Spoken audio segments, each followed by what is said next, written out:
Hello everyone.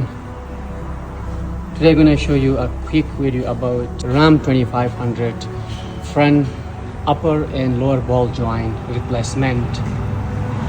For the upper and lower ball joint replacement, you guys have to remove rotors, caliper, then you have to remove bearing as well, and you have to remove the U-joint and the axle. Everything you have to remove. Then finally you have to remove the spindle, and take out the upper ball joint and lower ball joint and pressing. So kind of you have to remove everything, then you can press the ball joints.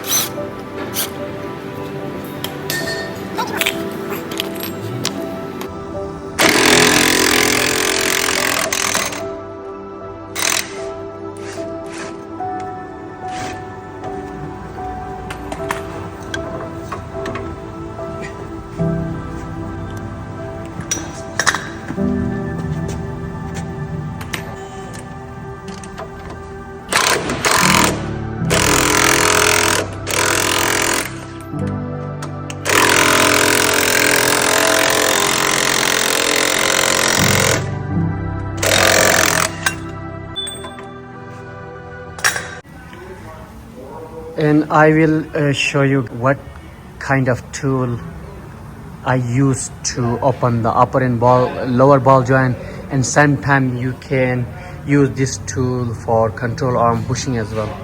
So this is snap-on tool, and see, this is the one useful tool. You must buy this one. It is not expensive. When I say not expensive, some of the journeymen are laughing. You can buy anyway. So it's helpful, and you can do a lot of work on this tool.